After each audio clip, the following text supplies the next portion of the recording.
All right, welcome to the webinar, everyone. First, I'm going to give a little talk about saasguru and what the company does. If you do have any questions throughout, please put them in the chat, and Akshay behind the scenes will collect all the questions in the chat and put them on a Google Doc, and I'll answer those at the end. Okay, so let's learn a little bit about saasguru. saasguru is a learning platform that supercharges your Salesforce certification and your studying process. Okay, how does it do that? When you first sign up, first thing you do is take a practice exam on whichever topic. So on this screen, Certified System Administrator for Salesforce. You take the test, it gives you a score, your cert readiness score right here. You can see the percentage, and then it bases your study on, okay, what did you do well at? What do you need to study more of? So it's based on your personal performance. It's summarized a very short micro lessons. I just went in and looked at the Sales Cloud consultant one and went through just a few of those, and they were a lot shorter than when I did the Service Cloud, which they have revamped actually recently. But there's videos in there. There's some text and images to help you learn. And it also includes like links to Trailhead, of which Trailhead things to complete along with the saasguru to kind of solidify your learning. It's gamified. They have study groups, nudges, challenges, and a global leaderboard. I've done a few of the challenges, and it's basically a practice test for whatever topic the challenge is. And you can take them, they're all free, and you get registered to win a certification voucher actually, which is nice, which I have not won one yet. So, but there's a global leaderboard. So down here on your screen, it kind of shows your standing and where you're at, or I guess you have to click the link there. But you earn badges and you can have friends and stuff like that on here too. It's community powered as well. Okay, there's content online on their website, blogs and videos. There's live classes like this one you're in. There's mentoring available where you can search by whatever topic you want to learn about. And like I looked a couple weeks ago, and there was like 8 to 10 people willing to mentor one-on-one for Salesforce. And I was reading their bios and profiles, and they have a lot of experience. So that's something you can look into. They do projects as well, and also have some career guidance advice too. Okay. The idea with saasguru is it's not just use saasguru on its own. You want to learn with Trailhead as well. Okay. And saasguru kind of supplements, they kind of work together. Okay. If you just did Trailhead, could you pass the test? Yes. If you just did saasguru, could you pass the test? Yes, probably. But putting them together, it's going to be even better. Okay. And we kind of went through all these already. And the end goal is the certification. And when I did my Service Cloud consultant certification, I had a score, a cert readiness score. It was like around 90. And then when I took the test, I passed with like an 85%. So pretty accurate score there. Be part of the community. The biggest part of the community I see is the Slack community here. And when you join, you get the Slack community link shared with you. Again, you can win certification vouchers if you do the hackathons. The blogs have product tips and updates.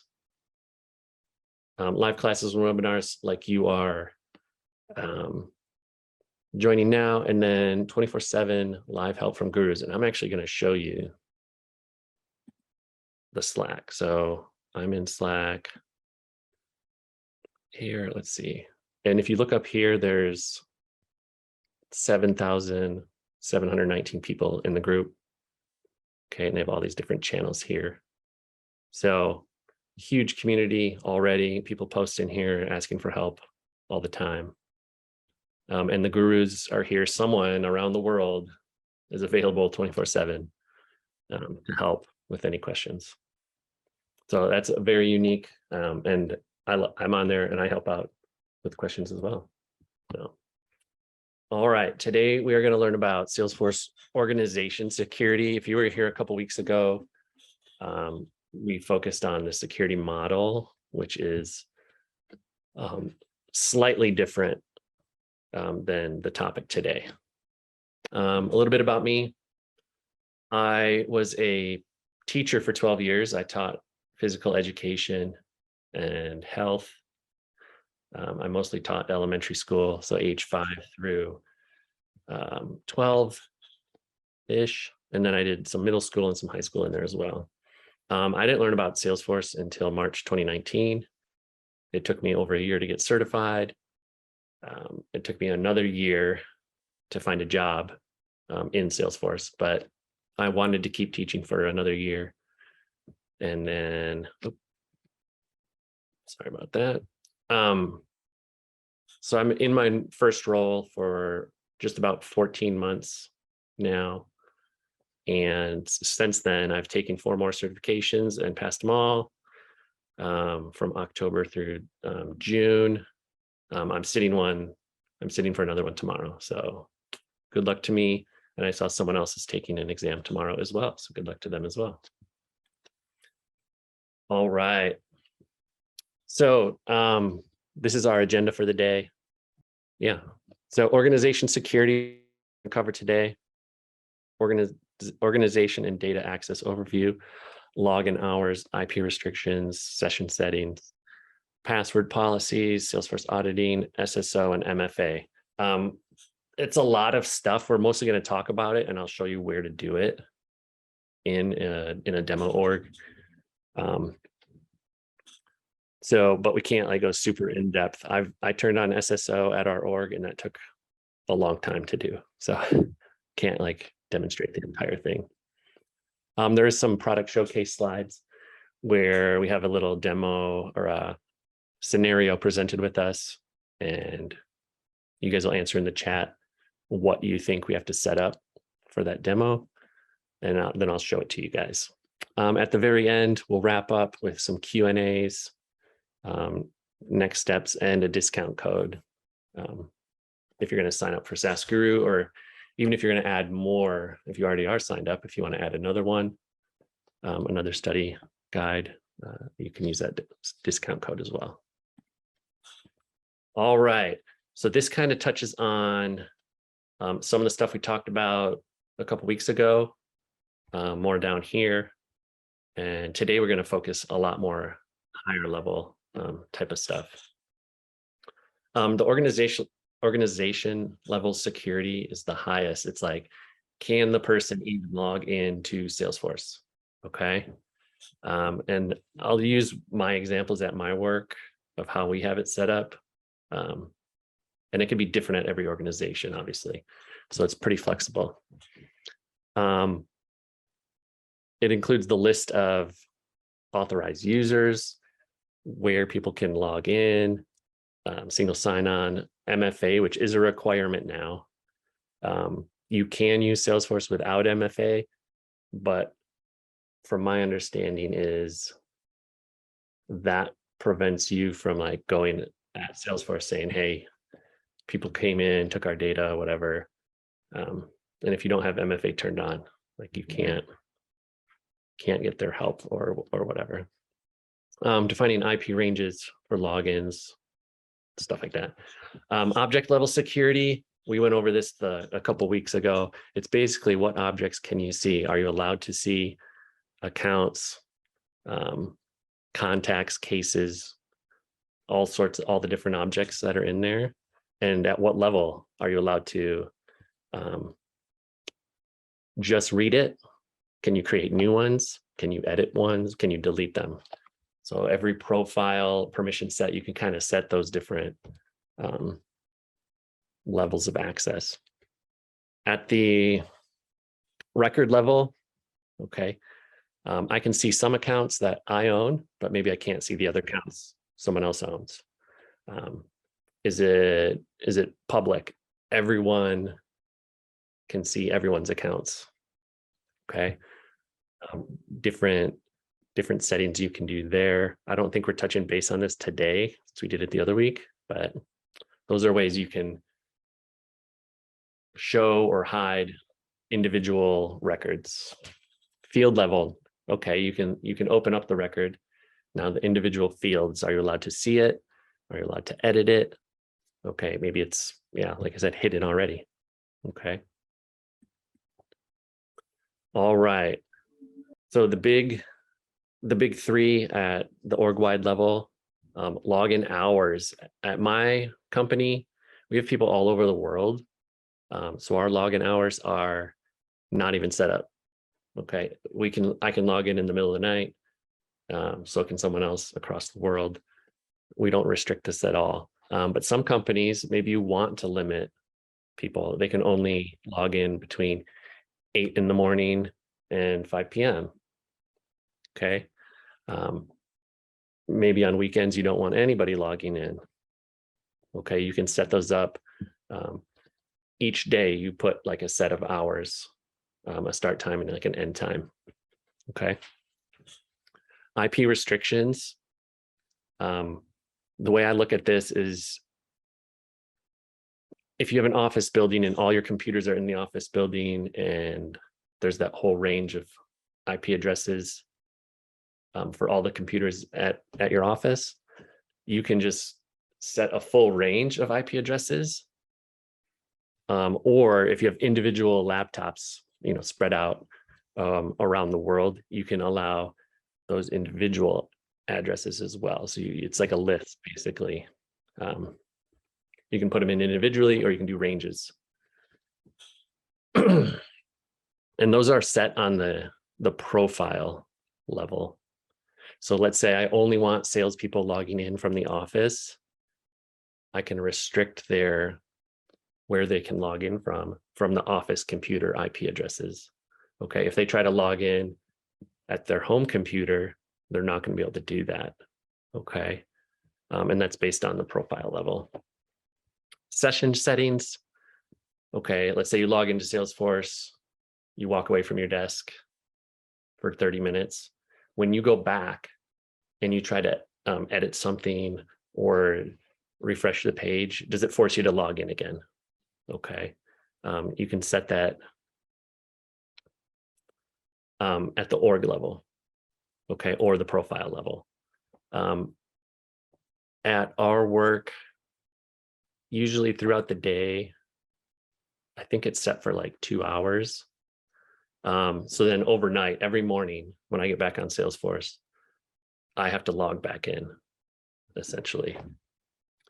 And there's best practices aligned with that. I'm not sure exactly what it is with Salesforce. I don't know if it's on the exam about best practices with that. But if you want to keep it super secure, you can set it for 10 minutes. So if they don't touch anything for 10 minutes in Salesforce and they try to refresh the page or save something, it'll force them to log back in again. Okay. All right. Here is one of our scenarios. We have Matt Smith, the Salesforce Administrator. And we want to think about the 3 features we just went over: login hours, IP ranges, and session settings. Our use case: Universal Software wants to introduce additional security to their Salesforce instance for their sales users. Matt wants to include on the sales user profile set hours in which the users can log in, set IP ranges for the Universal Software offices, log users out after 15 minutes of inactivity, and force users to log in again once impersonating another user. Okay, so this isn't too hard of a scenario, but what, if you put it in the chat, what features do we have to turn on or set up? And at what level do we have to set these up at? Okay. So do we have to set it up at the organizational level, the profile level, or the user level? So if you can try to throw those out, and then I'm going to show you where we can do this. Okay, I see hierarchy, access. So I see profile level, org level, profile, org. Okay. We are going to do some at the org level. We are going to do some at the profile level. Profile always restricts. It can do both, I guess, in terms of the login hours and IP ranges. Yes. Okay, we want to include this on the sales user profile, which hours the users can log in. So let's take a look. All right, profiles. If you have the enhanced like view turned on, this is what it should look like. And pretty easy on this page to find out where it is. Go to login hours. We want to restrict. You can see nothing is set up, and that's what it would look like at my work. But if I click edit here, okay, so I have each day of the week, start time. So I can set, I'm going to leave that. Start at 8 a.m. Okay, let's say 8 p.m. Some people start earlier, some people start later. And then you can just set it for each day, basically. Okay. And that's how you could restrict it. So if he goes 8 a.m., like at 7 a.m., he's not going to be able to get in. Or if they go after 8 p.m., they wouldn't be able to get in on those days. If it's none, it's 24/7 access on these none days. Okay. So you can restrict certain days, you can restrict all the days, you can restrict none of the days, kind of up to you. And that's if you go into profiles, and then you have to click into the specific profile. So I did a custom sales profile. All right. Set IP ranges, again, pretty much in the same spot.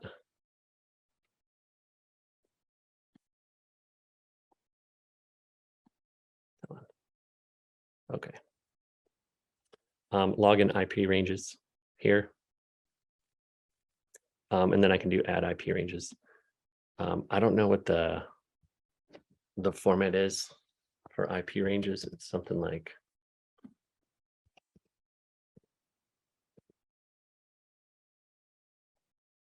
I know that's not right, but let's say that's your start address or start range.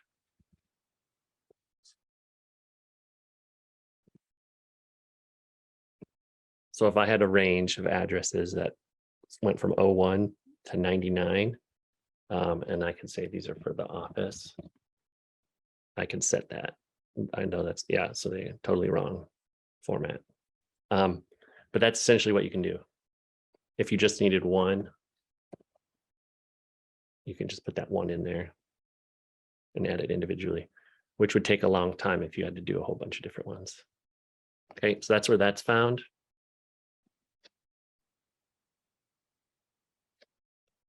Logger use out after 15 minutes of activity. Okay, so let's see, that's your session settings.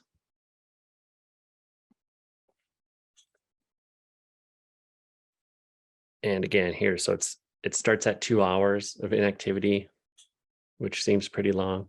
Oh, it just said 2 hours, but now it's 24. But you can change that, set it to 15. And it's only these increments. You can't really change. I can't make a custom one for 45 that I know of. Okay. Session setting, high assurance. I'm not really sure what this is about, but like I said, we don't have that turned on at our org.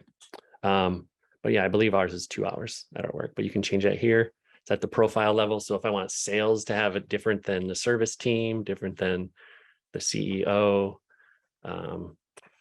executive level profiles, you can set them all up differently. All right, force users to log in. again once impersonating other users. So on that one, let's actually, I believe I had it. Okay, so in your org, this is an org-wide setting we have to do. So if I go to session settings, okay, you click it, you'll be on this page. I can set the restrictions for my entire org, all the profiles at different time limits, or I can do it at the profile, okay? And then as a system admin, you can turn on like logging in as other users, which we have turned on, and I believe most Salesforce admins would want that turned on, so you can troubleshoot some issues. There's this checkbox here where it forces me to relog in if I log in as someone else, okay? If I turn that off, when I log out as the other person, it just goes back to my profile. I think that would be super helpful because I log in as other people almost daily, and it's kind of annoying to do that, but it's just safer in general. And it kind of reminds me, hey, now I'm back at my profile. I'm not on the other person's profile. So that's where that is set up. All right. So they can be found on almost both the org level and the profile for IP ranges and session settings. Login hours, I don't believe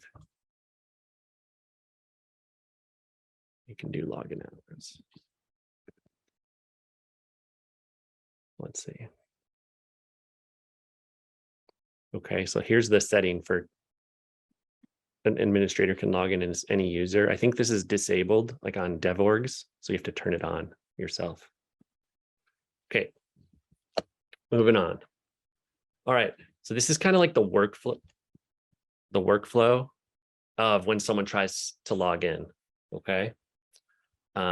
Let's say we turned on all those settings for our salespeople. When a user enters their username and password, it checks, are there IP ranges set up for that profile? Yes. Okay. Yes would be this way. Okay. And no would be down. Okay. So in our scenario, yes, it was. Is the user's IP within that range? So did they go into the office and log in at one of the office computers that was in the range? Yes. Okay. They can log in. Okay. If they were trying to log in from home, it wasn't in the range, access denied. Okay. Let's go back to the start. Let's say we didn't turn that on. Okay. And this is what happens if you set up a new dev org or playground in Trailhead. You kind of go this other route. I enter my username and password for the first time. Okay. IP ranges are not set up when you kind of start a new one. And I just had to do this morning. Have I logged in before from this IP address? Okay, in this org. If you have, okay, you get in. If not, you probably recognize these next steps. And you might not see it happening actually. Is the IP user or is the user's IP a trusted IP? If you've never logged in before, it's not trusted. Okay. So what does it do? It sends you that email from Salesforce where it has like the 6-digit code. And then you have to enter that verification. Once you enter that verification code, it gives you access. Okay. If you enter that verification code in wrong, like I did this morning, you're denied. But then if you come in again, it's a trusted IP. Since you've logged in from that before, you kind of skip that verification step. Okay. So it's nice to see that visually. So you might want to take a screenshot of this. But you don't really see these steps when you're logging in, but it's nice to know that this is kind of the thought process behind it. So if they ask a question on the test, the person tried to log in or or not. Okay, these are kind of the things you want to think through. Okay, is their IP address?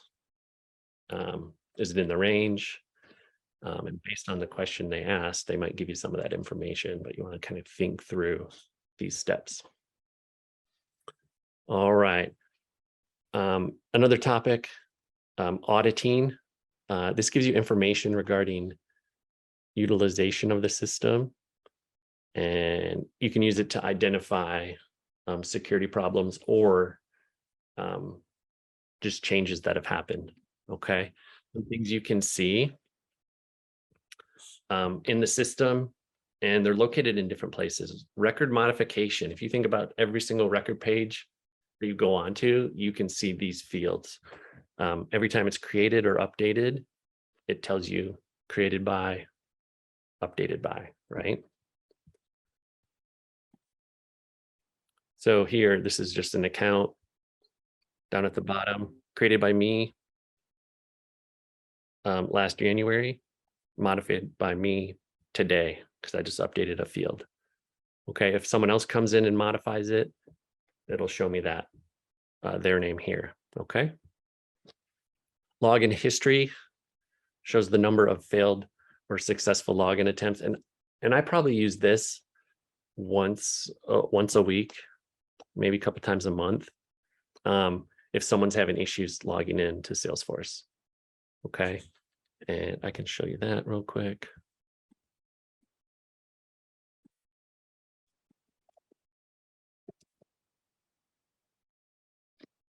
So we're going to click on me. And if you scroll like all the way to the bottom, okay, my login history, logged in yesterday, okay, in Slack. So this org must be connected to one of my Slack channels. But then I tried logging in this morning. I got an invalid password, okay, because I have my password saved, but it'd been over 90 days, so I had to make a new one. Made a new password, and I was successfully able to log in. And if you use SSO on here, I believe the URL says something different. And I think over here it says something different. Or if you turn SSO, like at my work, we use G Suite and Google to log in to Salesforce. So we see a little bit different information here. All right, field tracking history. We talked about this the other week. And on every object, you can turn on tracking for 20 different fields. Okay. And you kind of want to be smart about which ones you choose. A few months ago at my work, we were at the 20 field limit on a certain object, and we wanted to track another one. So we were debating, do we really need this new one, or can we take a different field away? And I believe we didn't even turn on field tracking for that new field, just because we were at the limit and we needed those other ones more. That's more important. So let me show you where that's at. That's at the object. So whatever object you want to go to fields and relationships, and then set field tracking history. It's not turned on here, so you enable it. Okay, what do I want to track? I want to track the owner. Okay, the address. Is it active?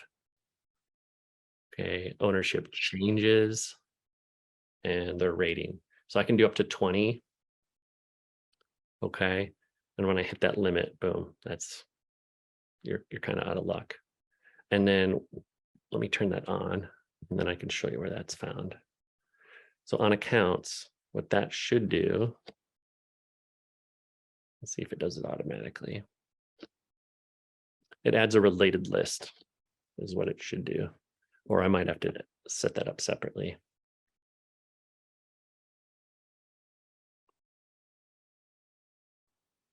So in my related list, let's see if it went automatically.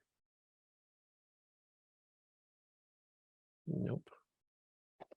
Okay, but there would be a list here, and it would say like date of the change, name of the field you changed, previous value, current value, and then who made the change. So it would show you like those 5 things, and you can kind of change what's visible on your list view. Okay, I can demo that a little bit more in a second. Setting up the audit trail. This one's huge. It tracks setup changes that the admin has made to your org. Very important. Let's say you're making changes one day, and then the next day, all of a sudden, a user can't see something they're usually able to, and they ask you, "Oh, did you change something to my profile?" And then you're like, "Oh, I don't remember. I don't think so." You can go back and you can look at what changes have been made in the past. Okay. So here, if you search like audit, you can do view setup audit trail. And I turned this on a while ago, but look what it shows. Okay. I went in, I verified my email because they sent me the verification code when I tried to log in. My password changed this morning. Okay, I turned on this organizational setup action. I made some changes to how I see profiles. Okay, I activated this user right here. Like kind of both of those were the same thing.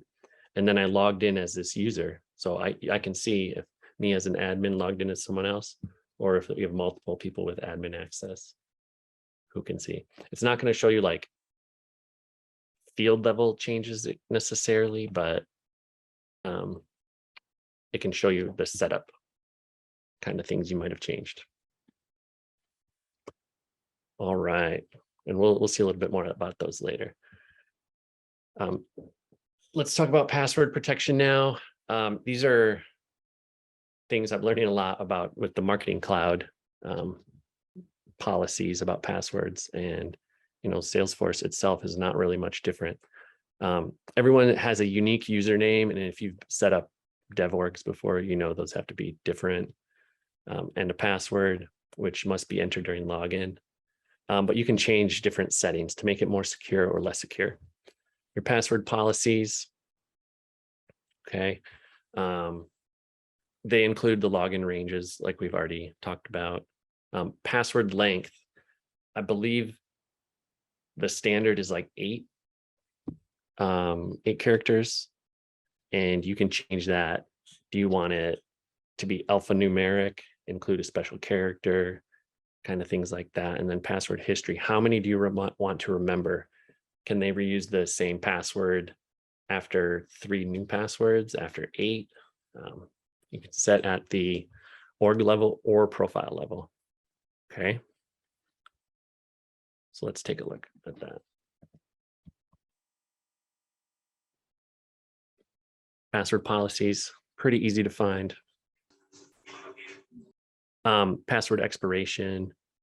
Yeah, do you want to remember just the last 3 passwords? I mean, you can go as high as 24, apparently. Minimum password length. That's a big one. And this one here, no restriction. You can just do all numbers, all letters, nothing special, just numbers and letters. Okay. You need to include uppercase, lowercase. The farther down you go, the more secure it's going to be. And you can see these this is a big one. Invalid login attempts. After 3 tries, it locks them out. Okay. How long are they locked out for? Okay. Or login attempts, lockout period. Just went over that. Maximum invalid login attempts. 3 is pretty standard, and that's what we have set at our org, but we use SSO now, so we don't even have to worry about this anymore. And lockout period, again, you can set it for 15 minutes where they can't even try again for 15 minutes, or you can let them wait. Where this does come into effect is our community users. We have it set at 3 invalid attempts. and I believe they're locked out for 30 minutes. So if a community user forgets their password, sometimes they'll start a case with us and ask for a password reset. And then when we go and check, they might have logged in successfully already because they remembered their password and it's been 35 minutes longer than the lockout period. Oops. Sorry, let me go back. Password resets. Okay. As an admin, you have the power to click the reset password button. Pretty standard stuff here. Let me just show you where that's at. It's like right at the top. So let's say Don, he forgets. I click reset password. Okay. And then there's this little box that comes up. Reset password for user. Okay, this is like a fake person, so it's not going to send it anywhere. But it gives you a confirmation. And we do this for our community users a lot.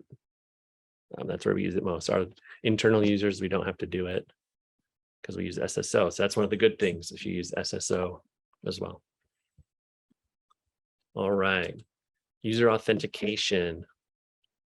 Salesforce Identity provides the right people with the right access, the right resources at the right time. It's kind of the umbrella term for user authentication, connecting to other apps, single sign-on, MFA, and things like that. Okay. Identity and authorization provider is a trusted service that you can log in with. Like if you go to some websites, you can log in with your Facebook, you can log in with your Gmail type of thing. Some places let you use your Salesforce to log in to their website. Your service provider and relying party, it's an app that a user wants to access. Okay. It is created as a connected app in Salesforce. Like, can I access my Google Calendar in Salesforce? Okay.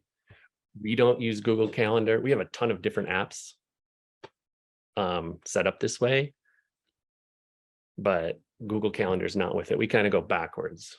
We can look at our Google Calendar and see all our Salesforce events on it. So we have it set up kind of opposite. All right. Product showcase. We have Matt Smith again. These are the features we kind of want to look at. Let's think about which ones we have to use. Login history, record modification, field history tracking, setup audit trail, and password policies. And our use case. Universal Cranes has had one of their administrators resign to join a competitor. As a precaution, they want to review their activities against the accounts and opportunities they have been working on. Additionally, as this person had increased access to the setup functions and could log in as other users, management wants to ensure that no changes were made by the user while they were impersonating another employee. So let's talk about the first one, the first part. Okay, how could we review their activities against accounts and opportunities that they've been working on? What could we look at? So let's say the person, we could go in and we could run a report for this, and you could see, was it last modified by the person? So you could see it on the field or the record itself, or if you ran a report, you could see them all at once. So I mean, it could be on the account, it could be on the opportunity, doesn't really matter. And then we said field history tracking. Again, I mean, hopefully this is turned on the org already, and then they would be able to go back, right, and look at these. So I will actually show you the step we might actually have to take. So you turn field history tracking on. So account history. is my related list that I would want to add. So now when I go here, if I refresh, sometimes it takes a minute.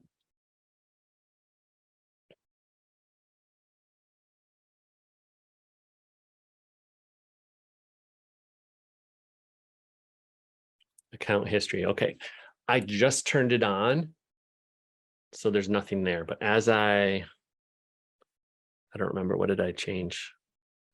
What did I have set up? Let me try to change some of those fields I marked.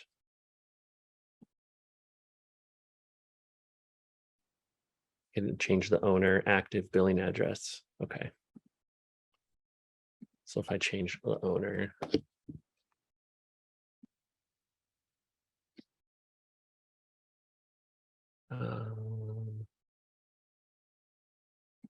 change the address.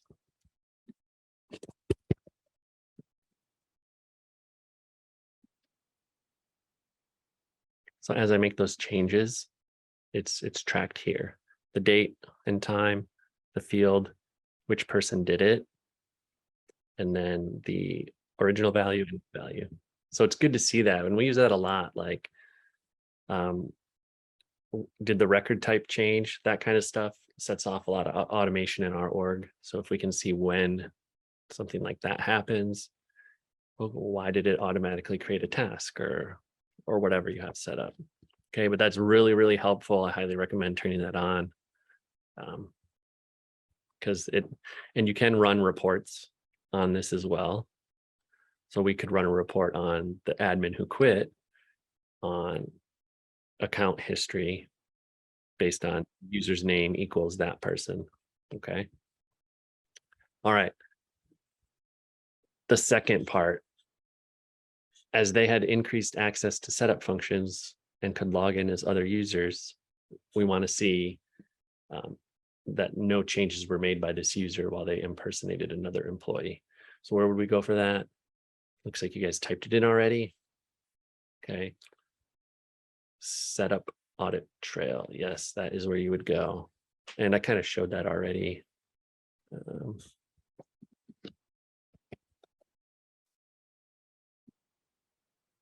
Again, when you go in here, so, it just showed I turned on tracking history now.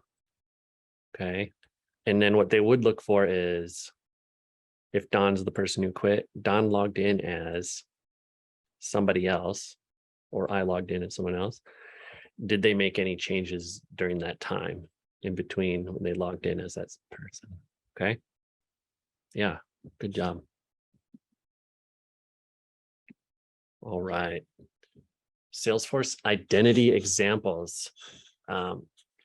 If Salesforce is the identity provider, users can log into Office 365 using their Salesforce credentials, their username and password as Salesforce, can log me into Office 365. Okay, we don't use that. We do it backwards at my work. Okay. Salesforce is the identity provider, so they're providing the credentials, and Office 365 is the service provider. Okay. Now the other way around, which is exactly what we do at my work, it's commonly used with SSO. Okay, we use Google Workspace, we use Gmail, Calendar, we use Zoom actually, like every day. Okay. Google is our authentication provider or identity provider. Okay. And then Salesforce provides our service. So I log in with Google to get into Salesforce. Okay. I can't really demo that login page right now, but you've seen it on a bunch of different sites where it says login as, and there's like a little Google logo or a Facebook logo or LinkedIn logo. It's easy as that. Click that little logo. You might have to type your username and password. We're already signed into our Gmail, so we just click the account we want to use that we're signed in with. It's pretty easy. We can log in like 2 clicks. All right, single sign-on itself. we just talked about what it was. And again, you can use Salesforce as the identity provider. We're using Salesforce to log in to other sites, or Salesforce is the service provider where I'm using Google or Office 365 to log into Salesforce. Okay. Why would you use this? It's one login. It removes the need to remember multiple logins and saves you time. One password. Okay. I need to remember my Gmail password, and that'll get me into Salesforce. That'll get me into my Zoom account. Okay. And I don't need to remember 8 different passwords for each thing. Okay. It helps consistency in our password policies. So our IT department handles our Gmail. The department I work with, business systems, we handle Salesforce. So if we had different password policies, it could be confusing to other people. So having us just use Gmail to log in makes it consistent across the board. Okay. Better adoption, easier for people to log in. And we actually had to turn off SSO for a little while and turn it back on. And then some people started using their name and password again a couple of weeks ago. And that kind of caused a few issues, but we figured it out. It's more efficient, no manual login. Again, I can log in 2 clicks. Okay, I don't forget my password anymore since there's only one. All right, multi-factor authentication. We do have this turned on with our Gmail. So that counts as the MFA requirement for Salesforce. It's just a stronger method. You can think of it like if I sign into my personal Gmail, I have to click a little button on my phone that says, hey, you are trying to log in from this place. Okay, or you type in a code, right?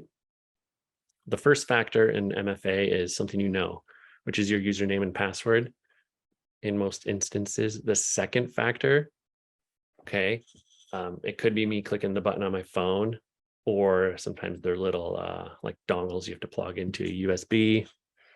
And Salesforce, they have their own authentication app, which provides that like 6-digit code you have to type in that refreshes every 20 seconds or whatever. There's third-party auth apps like Google, Microsoft Authenticator, and Authy. They all kind of do the same thing. Those third-party apps, they tend to generate that 6-digit code, or it's like a push button, like, yes, I am trying to log in at this time from this place. Google Titan security key, I believe that's a little like USB thing you plug in. Built-in authenticators, like my MacBook, it has the little fingerprint reader that I can touch. Your phone might have that as well. Your Face ID on your phone as well. Okay, those are like built in to your device. All right, we have reached the end of the webinar. Next steps, guys. If you haven't signed up for saasguru yet, please do so and try. I highly recommend it. I'm using it for my next couple certs that they offer. They have 6 Salesforce certs right now, last I checked, that have study programs for it. Okay. Their Slack channel is super helpful. I'm on there every day, helping people, asking questions, just trying to spread the love. Again, you complete the micro learning modules and practice mock exams. And I'm telling you, the mock exams on saasguru are the best ones. I've done a competitors, and I don't think they were quite as good as saasguru's mock exams. And they have many more. I believe the Service Cloud had 3 practice exams. The admin one, I believe, has like 6 practice exams. So a lot of different questions, not just the same practice exam over and over. Don't forget to use Trailhead as well. Like I said, you probably could pass the exam using saasguru, but you need to get that hands-on experience as well. So Trailhead's important. All right. Ooh, this next class, this looks like we didn't update it. Our next class is actually next Saturday. We're going to do a build along with me. We'll build a custom app, essentially a very simple custom app. Okay. I have a couple of ideas of what it's going to be about. Maybe a lemonade stand, maybe my running tracking app that I built. But stay tuned for that.